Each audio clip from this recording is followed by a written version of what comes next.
ኢራንን እንረብሻታለን።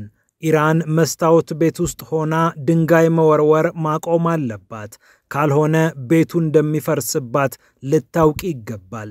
እነዚህን ንግግሮች የተናገሩት የአሜሪካው ትራምፕ፣ የእስራኤሉ ኔታንያሁ አሊያም የፈረንሳዩ ማክሮን አይደሉም።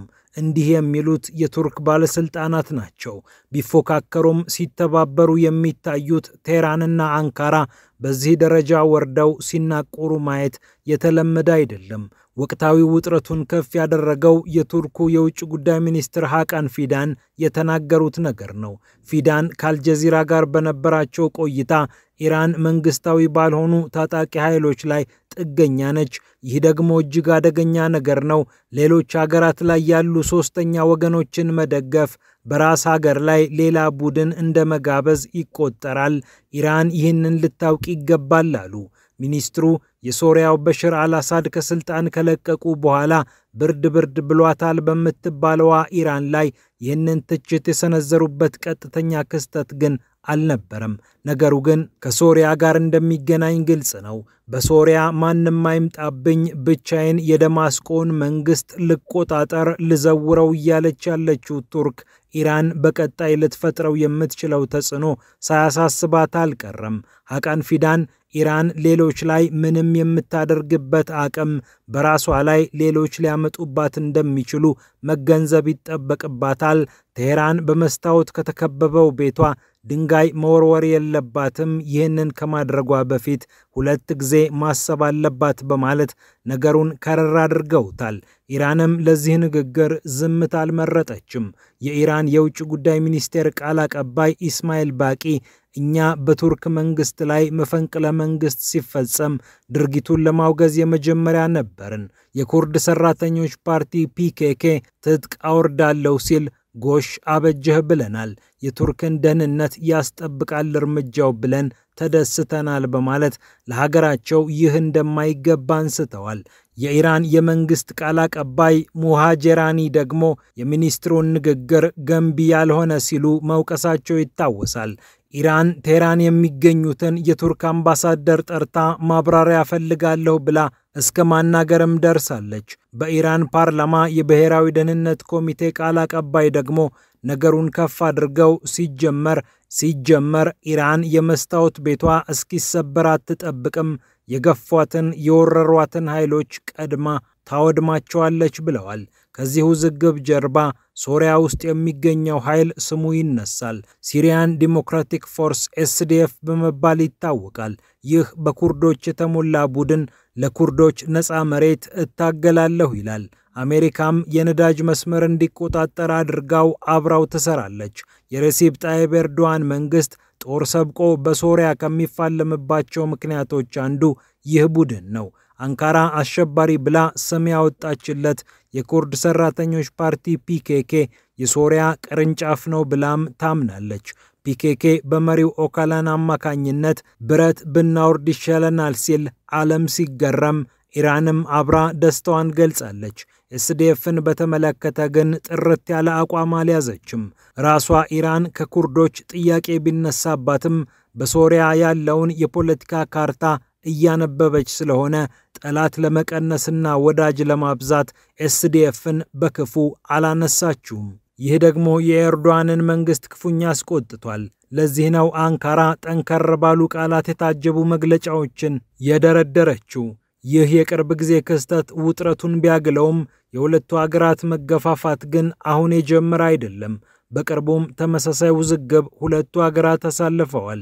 የቱርክ የሬዲዮና ቴሌቪዥን ኮርፖሬሽን በፋርስ ቋንቋ አገልግሎት ጀምራለሁ ሲል ቋንቋና ሚዲያም ሳይቀሩ የጂኦፖለቲካ ውጥረት ውስጥ ገብተዋል። የኮርፖሬሽኑ ዳይሬክተር መህማት ሶባኮ የተናገሩት ደግሞ እሳቱን ጭራሽ በቤንዚን አዳርሶታል። ዳይሬክተሩ ስለ ተደራሽነት ከማውራት ይልቅ በኢራን ውስጥ ብዙ የምንሰራባቸው አጀንዳዎች አሉን፣ ኢራንን ልንረብሻት ይገባል፣ አዎ ኢራንን ልንረብሻት ይገባል ሲሉ ተደምጠዋል። ኢራንም ለዚህ ንግግርና ተግባር ምላሽ ሰጥታለች። የእስላማዊ ኢራን ሪፐብሊክ የብሮድካስት አገልግሎት የሆነው አይሪብ በፕሬስ ቲቪ አማካኝነት የቱርክ ቋንቋ አገልግሎትን እንጀምራለን ብሎ ምላሹን ሰጥቷል። በበሽር አልአሳድ መንግስት መውደቅ ከባድ ጂኦፖለቲካዊ ድል እንዳገኘች የተሰማት አንካራ እዚህኛው ድል ላይ ተስፈንጥራ ድሏን ለማስፋት እየጣረች ትገኛለች። ይህንን ደግሞ ከሚዲያ እስከ ጦር እየተጠቀመችበት ነው። ቴህራንም ይህ የኢራን ተጽዕኖ አስግቷታል። ኢራን ውስጥ ያሉ የተለያዩ አኩራፊ ኃይሎችን፣ ማህበረሰቦችን ልትቀሰቀስብኝ ትችላለች የሚል ስጋትም አላት። ቱርክ ከዲፕሎማሲያዊ ሰጣ ገባው ጀርባ ማሳካት የምትፈልጋቸው ግቦች ግን አሏት። አንደኛው በደቡብ ካውካሰስ ቀጠና ተጽዕኖን ማስፋት ነው። በዚህ ወታደራዊ፣ ፖለቲካዊና ኢኮኖሚያዊ ግቦቿን መጠበቅ ትሻለች። ከአዘርባይጃን ጋር ያላትን ግንኙነት ተጠቅማ ኢራን ላይ ተጽዕኖ መፍጠርም ዋናው ዓላማዋ ነው። ለዚህም አርሜኒያ የኔ የምትላትን ሲዮኒክ ግዛት አዘርባይጃን እንድትይዝ አድርጋ ትልቅ የንግድ መተላለፊያ መስመር ለመዘርጋትም አልማለች። ይህ ኮሪዶር ዛንግዙር ኮሪደር እየተባለ ይጠራል። አርሜኒያ ግዛቲቱን ተነጠቀች ማለት ታዲያ ኢራን ከአርሜኒያ ጋር ያላትን መገናኛ መሬት አጣች ማለት ነው። አዘርባይጃን ናኪቼቫን የተባለውን ራስ ገዝ ክልሏን የምታገኘው በኢራን መሬት አልፋ ነው። የዛግዙር ኮሪደር ስራ ላይ ገባ ማለት አዘርባይጃን በኢራን በኩል ማለፍ አይጠበቅባትም። እናም ኢራን ከሰረች ማለት ነው።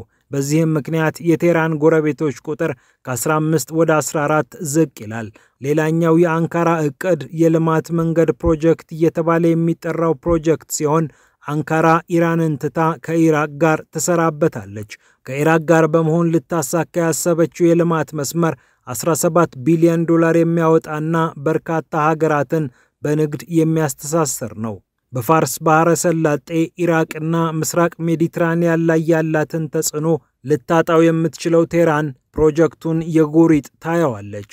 ቱርክ ከአዘርባይጃን ጋር በመሆን የተጣመረችበት የጋዝ ማስተላለፊያ መስመርም ሌላ ኢራንን ያበሳጨ ጉዳይ ነው። 85 ኪሎ ሜትር የሚረዝመው በዓመት 500 ሚሊዮን ኪዩቢክ ሜትር ጋዝ የሚያሻግረው ይህ መስመር የአዘርባይጃኗ ግዛት ናኪቼቫን በኢራን ላይ ያላትን የ30 ዓመት የጋዝ ጥገኝነት ወዲያ የሚያረቅ ነው። የኢራንን ጥቅሞች እንደ ቅጠል በየሄደችበት እየቀነጠሰች ያለችው ቱርክ ኢራንን ከጨዋታ ውጭ የሚያደርጉ ጨዋታዎችን አሁንም ቢሆን እየተጫወተች ትገኛለች። በሶሪያ ምድር እንደሚያልፍ የሚጠበቀው የኳታር ቱርክ የጋዝ መስመርም የኳታርን ጋዝ ወደ አውሮፓ የሚያፈስ ነው።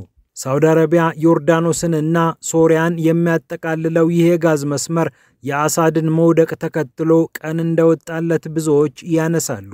በሌላ አነጋገር አንካራ የኢራንን ስትራቴጂክ ጠቀሜታ ዝቅ አደረገች ቢባል ማጋነን አይሆንም። ቱርክ ደግሞ የጋዝ ዋጋን ሳይቀር የመደራደር አቅም ይኖራታል። እነዚህ ውጥረቶች ቢኖሩም ቱርክና ኢራን ግን በቀጥታ ወደ ግጭት የሚገቡበት እድል አለ ማለት አይቻልም። እነዚህ ውዝግቦች ባሉበት አየር የቱርክ ብሔራዊ ደህንነት ኃላፊ ኢብራሂም ቃሊን በቴህራን ጉብኝት አድርገዋል። የጋዛ፣ አይሲስ፣ ፒኬኬ እና ሌሎች ቀጠናዊ ጉዳዮችም ላይ ከአቻ መስሪያ ቤታቸው ጋር መክረዋል።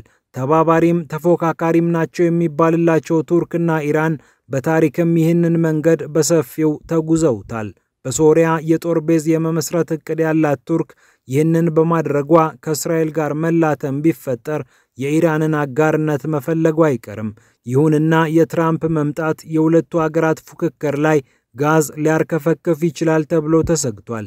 በኢራን ላይ ሁለተኛውን ዙር ጫና አሳድራለሁ ብለው ቃል የገቡት ዶናልድ ትራምፕ ማዕቀቦችን ቴህራን ላይ መጣል ጀምረዋል። ሁቲዎች ላይ እሳት አዘንባለሁ ብለው የዛቱት የአሜሪካው ፕሬዝዳንት በኢራን ላይ ሁሉንም አይነት ድንጋዮች ተጠቅመው በር ሊዘጉባት ይፈልጋሉ። ለዚህ ደግሞ ቱርክን እንደ መሳሪያ ሊጠቀሙባትም ይችላሉ።